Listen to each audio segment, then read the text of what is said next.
नमस्कार दोस्तों। आज मैं पुष्पा गुप्ता हिंदी व्याकरण का एक नया विषय लेकर उपस्थित हुई हूँ। आज हम रस विचार के बारे में विचार विमर्श करेंगे। रस साहित्य का नाम आते ही रस का नाम स्वतः आ जाता है। इसके बिना साहित्य की कल्पना ही नहीं की जा सकती। भारतीय साहित्य शास्त्रियों ने साहित्य के लिए रस की अनिवार्यता को समझा और इसे साहित्य के लिए आवश्यक बताया।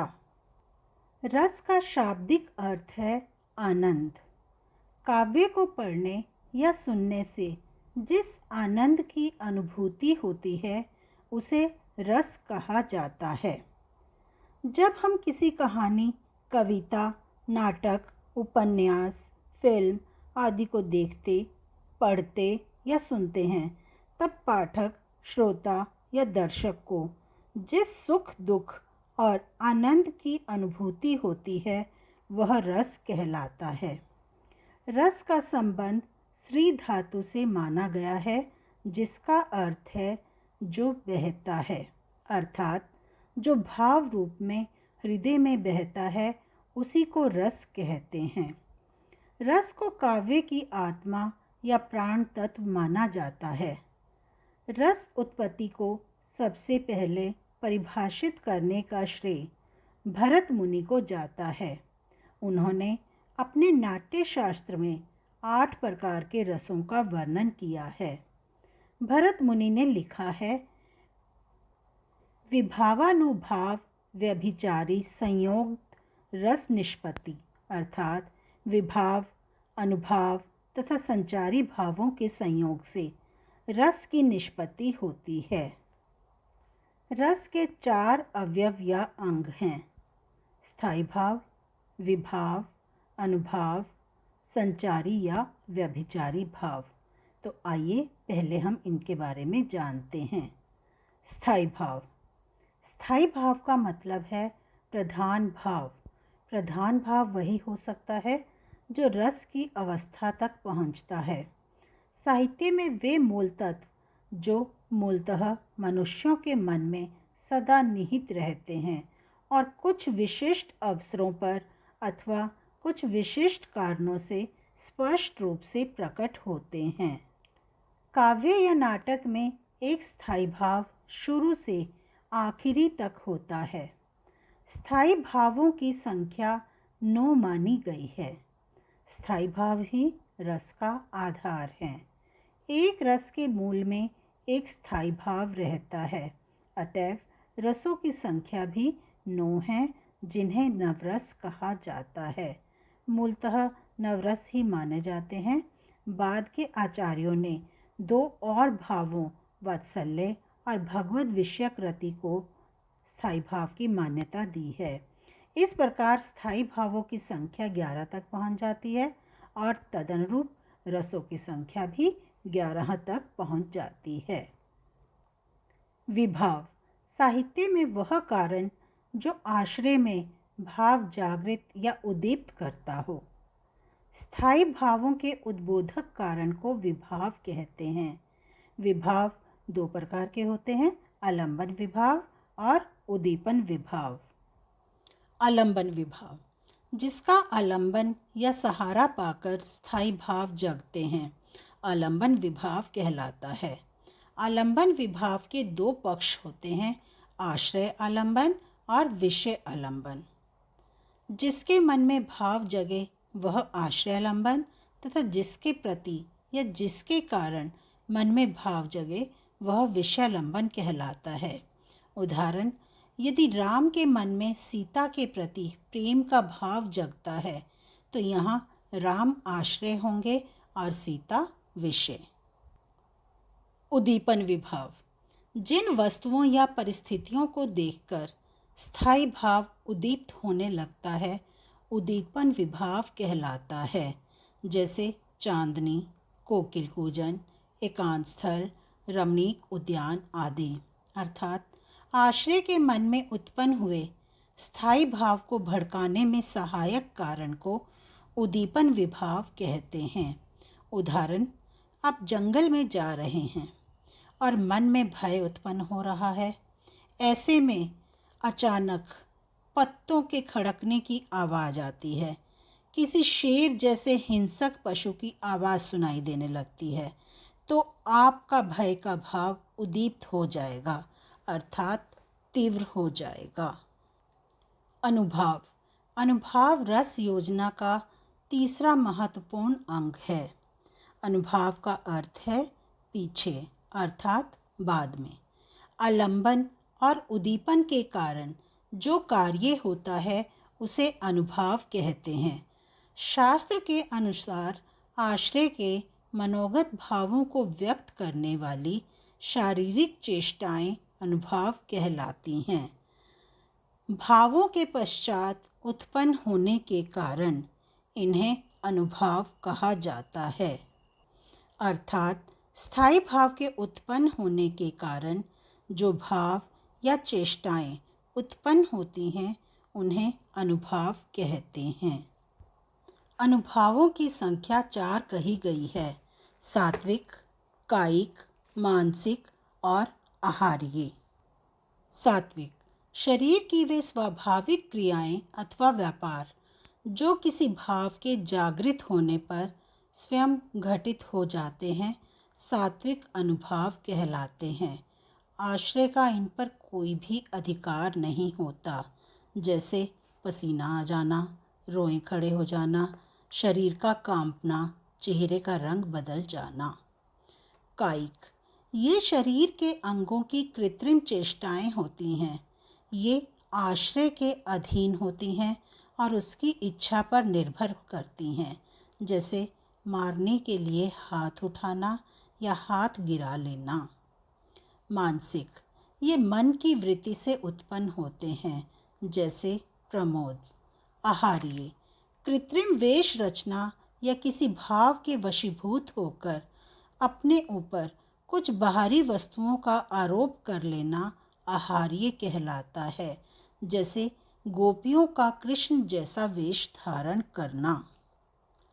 संचारी या व्यभिचारी भाव मन में संचरण करने वाले, आने जाने वाले भावों को संचारी या व्यभिचारी भाव कहते हैं।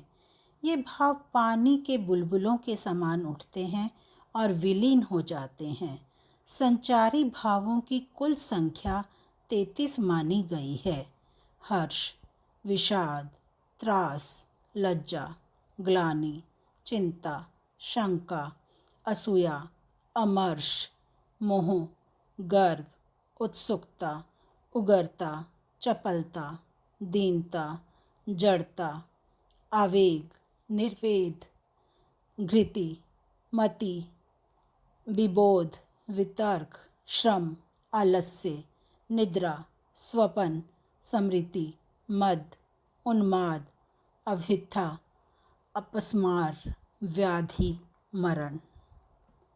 यहाँ मैं आपको संचारी और स्थायी भाव में अंतर स्पष्ट करना चाहूँगी।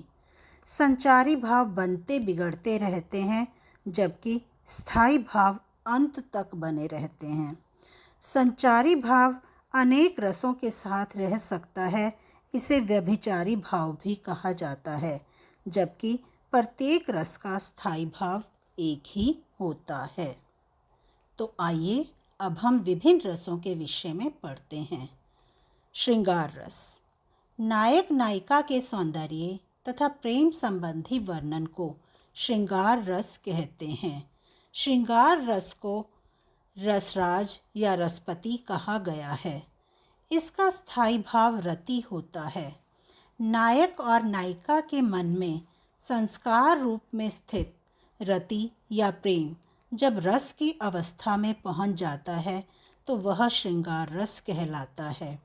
इसके अंतर्गत सौंदर्य, प्रकृति, सुंदरवन, वसंत ऋतु, पक्षियों का चहचहाना आदि के बारे में वर्णन किया जाता है। श्रृंगार के 2 भेद होते हैं: संयोग श्रृंगार और वियोग श्रृंगार। संयोग श्रृंगार जब नायक नायिका के परस्पर मिलन, स्पर्श, आलिंगन, वार्तालाप आदि का वर्णन होता है, तब संयोग श्रृंगार रस होता है। उदाहरण, बतरस लालच लाल की मुरली धरी लुकाए, सोहो करे बहुनी हंसे, दैन कहे नटी जाए। वियोग श्रृंगार रस, जहाँ पर नायक नायिका का परस्पर प्रबल प्रेम हो लेकिन मिलन ना हो, अर्थात नायक नायिका के वियोग का वर्णन हो, वहाँ वियोग श्रृंगार रस होता है। इसे विप्रलंभ श्रृंगार भी कहा गया है। निसिदिन बरसत नयन हमारे, सदा रहती पावस ऋतु हम पई, जपते श्याम सिधारे। हास्य रस, हास्य रस मनोरंजक है। हास्य रस नव रसों के अंतर्गत स्वभावतः सबसे अधिक सुखात्मक रस प्रतीत होता है। हास्य रस का स्थायी भाव हास है। इसके अंतर्गत वेशभूषा, वाणी आदि की विकृति को देखकर मन में जो प्रसन्नता का भाव उत्पन्न होता है, उससे हास की उत्पत्ति होती है। इसे ही हास्य रस कहते हैं। उदाहरण, मैं ऐसा महावीर हूँ, पापड़ तोड़ सकता हूँ, अगर गुस्सा आ जाए तो कागज को मरोड़ सकता हूँ। तंबूरा ले मंच पर बैठे प्रेम प्रताप, साज मिले 15 मिनट, घंटा भर आलाप। घंटा भर आलाप, राग में मारा गोता, धीरे धीरे खिसक चुके थे सारे श्रोता। करुण रस, इसका स्थायी भाव शोक होता है। इस रस में किसी अपने का विनाश या अपने का वियोग, द्रव्यनाश एवं प्रेमी से सदैव बिछुड़ जाने या दूर चले जाने से जो दुख या वेदना उत्पन्न होती है, उसे करुण रस कहते हैं। वियोग श्रृंगार रस में भी दुख का अनुभव होता है, लेकिन वहाँ पर दूर जाने वाले से पुनः मिलन की आशा बंधी रहती है। अर्थात जहाँ पर पुनः मिलने की आशा समाप्त हो जाती है, वहाँ करुण रस होता है। इसमें निश्वास, छाती पीटना, रोना, भूमि पर गिरना आदि का भाव व्यक्त होता है। या किसी प्रिय व्यक्ति के चिर विरह या मरण से जो शोक उत्पन्न होता है, उसे करुण रस कहते हैं। उदाहरण, करुणे क्यों रोती है, उत्तर में और अधिक तू रोई, मेरी विभूति है जो, उसको भवभूति क्यों कहे कोई। वीर रस, जब किसी रचना या वाक्य आदि से वीरता जैसे स्थायी भाव की उत्पत्ति होती है, तो उसे वीर रस कहा जाता है। इस रस के अंतर्गत जब युद्ध अथवा कठिन कार्य को करने के लिए मन में जो उत्साह की भावना विकसित होती है, उसे ही वीर रस कहते हैं। इसमें शत्रु पर विजय प्राप्त करने, यश प्राप्त करने आदि की भावना प्रकट होती है। इसका स्थायी भाव उत्साह होता है। उदाहरण, वह खून कहो किस मतलब का जिसमें उबल का नाम न हो, वह खून कहो किस मतलब का जो देश के काम न हो। वीर तुम बढ़े चलो, धीर तुम बढ़े चलो, सामने पहाड़ हो कि सिंह की दहाड़ हो, तुम कभी रुको नहीं, तुम कभी झुको नहीं। रौद्र रस, इसका स्थायी भाव क्रोध होता है। जब किसी एक पक्ष या व्यक्ति के द्वारा दूसरे पक्ष या दूसरे व्यक्ति का अपमान करने अथवा अपने गुरुजन आदि की निंदा से जो क्रोध उत्पन्न होता है, उसे रौद्र रस कहते हैं। इसमें क्रोध के कारण मुख लाल हो जाना, दांत पिसना, शास्त्र चलाना, भौहें चढ़ाना आदि के भाव उत्पन्न होते हैं। उदाहरण, श्री कृष्ण के सुन वचन अर्जुन क्षोभ से जलने लगे, सब शील अपना भूल कर करतल युगल मलने लगे। अद्भुत रस, जब व्यक्ति के मन में विचित्र अथवा आश्चर्यजनक वस्तुओं को देखकर जो विस्मय आदि के भाव उत्पन्न होते हैं, उसे ही अद्भुत रस कहा जाता है। इसके अंदर रोमांच, आंसू आना, कांपना, गदगद होना, आंखें फाड़कर देखना आदि के भाव व्यक्त होते हैं। इसका स्थायी भाव आश्चर्य होता है। उदाहरण, देख यशोदा शिशु के मुख में सकल विश्व की माया, क्षण भर को वह बनी अचेतन, हिल ना सकी कोमल काया। अखिल भुवन चर अचर सब, हरिमुख में लखी मातु। चकित भई गदगद बचन, विकसित दृक् पुलकातु। भयानक रस। जब किसी भयानक या बुरे व्यक्ति या वस्तु को देखने या उससे संबंधित वर्णन करने या किसी दुखद घटना का स्मरण करने से मन में जो व्याकुलता अर्थात परेशानी उत्पन्न होती है, उसे भय कहते हैं। उस भय के उत्पन्न होने से जिस रस की उत्पत्ति होती है, उसे भयानक रस कहते हैं। इसके अंतर्गत कंपन, पसीना छूटना, मुंह सूखना, चिंता आदि के भाव उत्पन्न होते हैं। इसका स्थायी भाव भय होता है। उदाहरण, अखिल यौवन के रंग उभार, हड्डियों के हिलाते कंकाल, कचों के चिकने काले व्याल, केंचुली कांस सिंबार। एक और अजगरही लखी, एक और मृगराए, विकल बटोही बीच ही, परियो मूर्छा खाए। विभत्स रस। इसका स्थायी भाव जुगुप्सा होता है।